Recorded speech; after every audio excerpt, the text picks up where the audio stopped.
vanhu izvozvi inguva yekuti vanyatsokunzwisisa kuti noise yese iri kungonzi yerevolution yechichi what izvi iri kumbobva kupi? Chinangwa chenoise inonzi revolution ndechei? handitika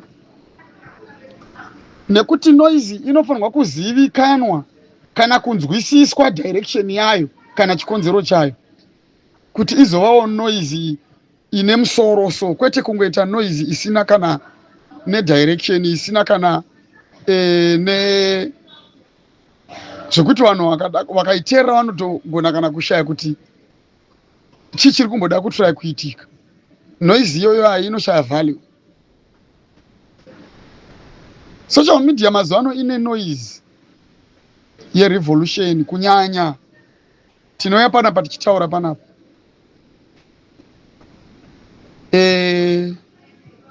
Patinenge tichitaura papa tinenge tichitomirira vakuru kuti vauye kuzoisa nyaya dziri important kuvanhu. Chakakonzeresa kuti kuve nerevolution yamunonzi revolution iyi inyaya yekuti vanhu vasunungurwe mukati menyika yeZimbabwe nenzira iri constitutional chete. Hakuna pfuti iri constitutional pakusunungura nyika yeZimbabwe. Musanyeberwe vana veZimbabwe.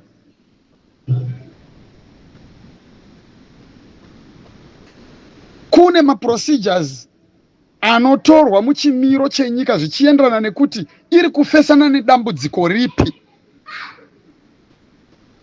Haizi nyaya yekungoti hanzi pfuti changozoti gagaga vanhu votomhanya tatotora nyika takaenda. Hakuna zvakadaro, musanyeberani. Muchenjerere kubirana mari nezvinhu zvisipo. Hakuna ma-free and fair elections achaitwa. Since muchiziva kuti hakuna ma-free and fair elections akamboitwa since 1980. Handiti muri kuzvinzwisisa. Hakuna. Zvekuti munhu anoya panapa achitaura nezvema-free and fair elections panapa kana zvepfuti, vana veZimbabwe siyanai nazvo. Hakuna pfuti kana free and fair election inogona kuchinja situation iri muZimbabwe. Hakuchisina futi yamungati a strong opposition party ichapfuura MDC neCCC. Hakuchisina vana veZimbabwe. Nechikonzero chekuti zvese zvakaitika munozviziva, nezviri kuitika munozviziva, nezvinogona kuitika kana mukada kuramba muchidzokorodza zvamakamboita kumashure munozviziva. Saka handisi kuziva vari kuya panapa vachitaurira vanhu nezvema-free and fair election kuti pfungwa dzavo dziri kunyatsodhonza zvakanaka here panapa pasocial media pano. Since imi muchiziva kuti fazi yakaita sei manje apa 2023 tozotaura zvedu kushungurudzwa kwakaitwa MDC for many years, pachiitwa zvikwata nezvipoka zvevanhu vakasiyana siyana vakanga vachikanganisa. Ndo paunoona mumwe munhu achiuya kuskozhamba nezve free and fair election muZimbabwe. Really? Last week ndakataura ndichiti kana imimi maakugona kuda kana maakuda kufoma party iri strong, rekedza nditaure particularly in Zimbabwe, kana muchida kufoma party yenyu iri strong, iri opposition party, make sure kuti munenge muine mapurisa enyu ari constitutional nemasoja enyu ari constitutional, anotungamirirwa nevamuno vanenge vachishandisa mapolicies enyuwo imimi. Zvakare ndimi munenge muchikontrolawo zvombo, endi zvombo zvacho munenge mutori nazvo zvekutodaro, nekuti muri kushandisirwa mapurisa, muri kushandisirwa masoja, muri kushandisirwa zvombo. Hakuna anonzi muyuthi weZANU-PF azotyisidzira vanhu kana kuti arova vanhu vagoramba vakapeta maoko vasingatye zvombo nemapurisa nemasoja ari kushandiswa. Iye muyuthi weZANU-PF kuti aende kunopisa dzimba dzevanhu nekuita sei nekuponda vanhu mustreet, ari kutemba zvombo nemasoja ari captured nemapurisa ari captured, and vari captured zvekutomanikidzwa nekumanikidzwa, nekuti vakaisirwa vakuru vari kumberi kwavo vanovakontrola, ndo vanopa maorders vane simba rezvombo izvozvo. Vakaisirwa vamwe vadiki vavanenge vachitoshandidzana navo hand in hand imomo macho imomo, zvekuti havana kana resistance. Even nyango vakapiwa a wrong command kubva kuvakuru ivavo vanotongotevedzera chete, nekuti connection inobva mukati mavo imomo ichipinda mumaranks kusvikira kuma highest ranks emuarmy imomo kusvikira kuvakuru vanonzi vacho ndo vari kutonga nyika yacho. Saka imimi masoja hamuri kutitukira pana, muri kutukireiko masoja? Pane wandanzwa zvangu achinzi anga achitaura apo achituka masoja kuti masoja amuda kuteerera ari kutitadzwa kuchema kwenyu vana veZimbabwe ndiwo kamasoja acho akakuisirai hurumende iri kukunetsai. That is bullshit.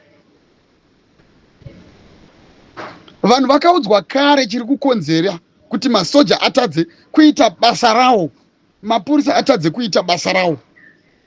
Vanoriziva, vanorigona basa rawo vanhu vaya, but zvikonzero zviri kutaurwa panapa every day. Unoona panapa munhu achiuya achikodzosera nyaya dzisina kwadzakatarisa. Hatimbokusiyei muchiya panapa muchitaura zvinhu zvisina basa rese. Tinokupindurai. I am referring this message to Sekuru Gudo nemunhu wavo. Sekuru Gudo the blogger nemunhu wenyu akutumira message yamaisa pamhepo muchiti munoisupporta 180% pamusoro pazvo imimi mukainyora muchiti, and mamakanyora kuti masoja aramba kuitiswa nageza. After that pazo message yenyu manje inotori nemunhu ari kutota zvakachituka nekupandukira masoja iwayo. Masoja ambofa akamborwa navageza. Zvinhu zvenyu zvekugadzira kusaidi izvo, that is a side show yamuda kutiunzira pasocial media. Zvese zvamuruda kuuya panapa kuzotaura panapa takazvitraya, zvakatoedzwa kubva tese isusu tiri vana vadiki kuti zvigadziriswe izvi. Mafactions emuZANU-PF akabvirira kudhara, ndosaka maingonzwa zvichinzi vaingourayana maifiwa. Anoda kuti zvinhu zvinake aibva angourayiwa, nanhasi ndo zvichiri imomo. Asi munoda kunyebera vanhu panapa muchiti inyaya yekuti munomu muri kushayikwa mafree and fair election. Anowanikwa kupi? Makanganwa kuti nyika ino yeZimbabwe ndo ine genocide iri yemhando yepamusoro-soro. Nyika ino yeZimbabwe inoi makanganwa futi kuti ndiyo ine propaganda yakadhakwa. Ndo pamunouya musipotitaurira nezvemareforms and what. Makanganwa kuti nyika ino yeZimbabwe ndiyo ine dictatorship.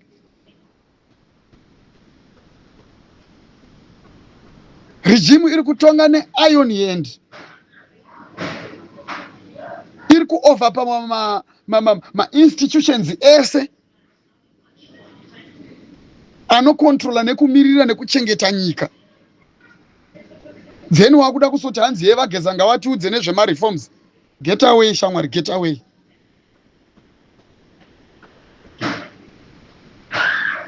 Utibvire kumhepo wazvinzwa. Usauya kusodisturba vanhu. Tiri busy kuudza vanhu nekuratidza vanhu zvinhu zviri kuitika munyika mavo nezvakamboitika. Nezvichaitika munyika mavo kana vakasasimudza musoro. Iwe uri busy kuvadzosera kumashure. Haunyare. Uda kuzvita kaZBC. Ndo vanhu vatisingade kunzwa vachihukura panapa social media panapa. Remember that uri kutambisa ropa revanhu mani riri kuparadzwa every day. Tine vanhu vakafa isusu. Ana Mo Blessing Ali, vana uyu, vana Masaya, nevese vakasiyana siyana. Tinavo vanhu vakafa panapa. Tine vanhu vakashungurudzwa vamwe vanhu havachisina misha. Comrade Bombshell Ernest Geza vari kutuka iwewe. He lost his everything. Kusanyatu. Musha wakapiswa ukadamaged to the ground. Madzibaba eshanduko, the same applies. Izvozvo zvitina job scala. Musha wakarohwa nemadynamites. Hatiziva next door ake kana vasina kuaffectwa nevibration. Iwe uri kutiudza panapa nezvezvenhu zvisina nebasa rese. Yeye mareforms vageza. Unoda kuisa vageza mazwi mumuromo. Unozive chii wewe? Iwe ndiwo ungazoziva kupfuura ma-war veterans vanhu vaigara muparliament each and every day. Vari connected to vanhu vatori muparliament izvozvizvi. Vari kutaura information yavari kufeedwa iri fresh. Ndo vauri kuda kuuya kusikoita basa rekuda kusikotaura uchishora panapa. Pawakati mhai papapo. Chii chaunoziva iwewe?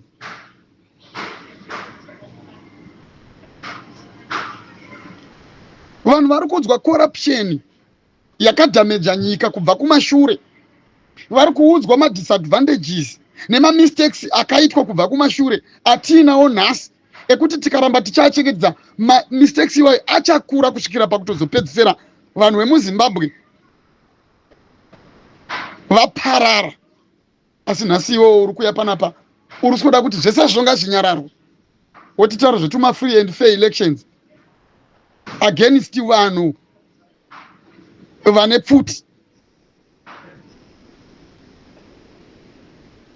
Anoitwa kupi achiitirwa kupi? We were being scammed pakuitiswa ma-election muZimbabwe. That was a scam. Free and fair election is a scam muZimbabwe. Ndo zvatakuziva isusu. That is what we realized. Kuti taiscamwa isusu. Kubirirwa tichinzi itai zvema-election for my opposition party and what tichiitiswa zvinhu zvisipo. Yet vanhu vachitoziva havo kutoti they can overpower everything, they can get rid of everything, they can control just by using iron hand. Unoya panapa wotsi kutitaurira zvinhu zvatinoziva isusu kuti zvakafeila how.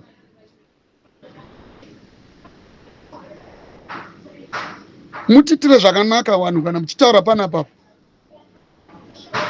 Nyaya yenyu chete ndeyekuda kungorwisa kuti vanhu vasati vakunyatsonzwisisa nevanhu vasiri kunyatso-kutambira nyuzi dzechokwadi chechezvo varegedze kunyatsonzwisisa kuti chii chiri kuitika, varambe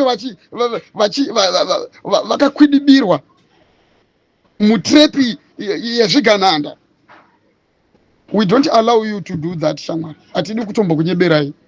Zvenyu zvekutengerwa mafoni nedata izvo muchiuya kusikotaura panapa kapa. Izvo zvizvi panapa taakuya kuzoudza vanhu manje kuti hakuna chinonzi free and fair election nekufurirwa kunzi for my opposition parties. It's a scam muZimbabwe. Nekuti takatopedzisira zvakatozotikosta. Ndikuedza kutotaura kutoti zvakatotikosta vanhu. Tiri kuskemwa. Topedzisira taluza vanhu. Toitiswa opposition party. Family members edu obva auraiwa in the name of opposition party. What is that? Imi munofungidzira kuti leaders ese opposition parties kunyarara kwavakaita kuvari kupenga. munofunga kuti vari kupenga. This is not the right time yekuti unoswera uchiti hanzi ndichada kuzonomira pakiu ndichivhota. Munofunga kuti zvizonzi kune revolution chi? Ngapaitwe revolution chi? Vana ageza vamuri kutukawo ndo vakatozozviona kuti enough is enough. Hatichabvumidze vana vachingoramba vachiskemwa for their own blood.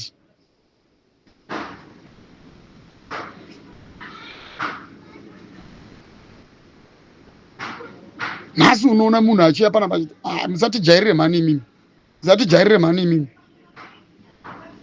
musatitaurira zvinhu zvisina nebasa rese panapa, musatiudze zvinhu zvisina nebasa rese mutumagurupu umo netumanhingiri twamunenge magutisa muchida kutsvaka kuda kubira vanhu mari. Ndidzo nyaya dzekubira vanhu mari idzodzi dzinokodzesa vanhu kuti vabudikire vachitaura zvinhu zvisina nebasa rese izvo, muchivharira vanhu kunze.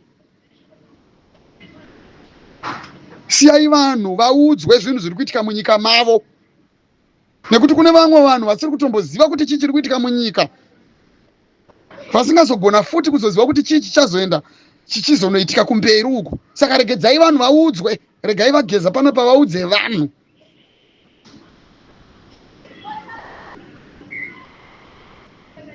Signal haina kuiswa kuvanhu makaita se chamunoda kuti chiitwe chinopfuura zviri kuitwa navageza chii papapa. Musada kunyepedzera kudzungaira kunge musingazvizive kuti vanhu ndo vanorwira nyika yavo. Mauda kuita basa rekuda kuti chamisa ngaazotitira izvi, vhipi ngavatitire izvi, vageza ngavatitire izvi, kuita kunge musingazive. Munozviziva imimi kuti nyika inorwirwa sei. Musada kunyepedzera kuda kuzungaira. Taurai vanhu chokwadi kuitira kuti vanhu vazive zvekuita, vazvirwire nyika yavo, vasunungurwe munyika mavo. Vanhu ndo vanorwira nyika yavo, kwete zvekuda kutaura zvinhu zvemugotsi matsoro panapa. Vanhu vanopiwa direction nevanenge vachiziva zviri kuitika. Vanhu vorwira nyika yavo vega. Ndo zvinonzi revolution, ndo chidonzo revolution yatakaita isusu, yatiri kuita nhasi iyo, yatiri kuya tichikotaura panapa, tichishambadza panapa. Ndo chinangwa cherevolution ichocho. Vanhu vanopiwa madirections, ivo vanhu vachirwira nyika yavo vakabatana. Inyika ipi iyo yamunoda kunyebera vanhu imimi kuti hanzi free and fair election, opposition party, this and that, reform and what. Inyika ipi yamunoda kutaura nezvayo inoitwa zvinhu zvese izvozvo? Muri kutaura nezveZimbabwe here kana kuti mutaura imwe nyika? Iko kuSouth Africa kwacho kwamugere ikoko muchirotomoka zvinhu zvamuri kurotomoka ikoko, muri kuona magarirwo akaitwa imomo ndo magarirwo akaitwa kuZimbabwe. Muri kuona vanhu vachimanikidzwa nehurumende sezvavari kuitwa nehurumende yekwamakatiza kuZimbabwe. Munouya kusikotaura zvinhu zvekuSouth Africa kuti zviitike muZimbabwe, kana kuti munouya kusikotaura zvinhu zvekuSouth Africa kuti zviitike muZimbabwe. Muri kuona zviri kuitika, matungamirirwo ari kuitwa nyika yeSouth Africa nematongerwo ari kuitwa Zimbabwe neIron Hand. Zviri zvinhu zvinokompewa here zvinhu zvakadaro izvozvo? Udzai vanhu chokwadi kana muchiva pana pasocial media. Udzai vanhu chokwadi kuti vanhu vazive kuti chii chatakatarisana nacho. Vari kuda kuziva vadzidzisei chokwadi, vazive kuti nyika iri kulutwa, vazive kuti regime haichisina basa nesu, vazive kukontroliwa kuri kuitwa masoja achimanikidzwa nemapurisa acho achimanikidzwa. Vaudzei vanhu vazive chokwadi avo, kwete kunyebedza kuzungaira panapa nezvi-airtime, zvidhata zvekutengerwa nezvifoni zvekutengerwa. Instead yekuti mutore advantage of it, mutaure zvinhu zvechokwadi, makuya panapa muchita basa rekuposta zvinhu zvekuramba muchinyebera vanhu. Chii chamuri kubenefita, chamuri kugenawo chii? Nekuti vamuri kurwira wacho havasi kumbokurangarirai, kungokupai zvifoni izvozvo nezvidhata. Unodya dhata kumba kwako? Vana vako nevazukuru vako uchavasiyira dhata nefoni. Zvimwe zvinhu zvinoda kuchenjera mani, zvimwe zvinhu zvinoda kungovawo munhu ari wise mani. Ko zvamakatoendawo kuchikoro wani, totokunzwai matauriro amunoita panapa, anotoratidza kuti mutori nechikoro. Ndaifunga kuti mumwe munhu anonyeba anotaura kuti chikoro hakuzi kungwara. Ndakutanga kuzviona stereki panapa, kunyanya ipapa, especially when it comes to the issue yeZimbabwe. Iri roto tinyatsokuona kuti vanhu vakawandisa chikoro chiripo, but hapana kana wisdom, hapana. unofunga kuti uchasiyira vana vako iwewe data nesamsung here iwewe?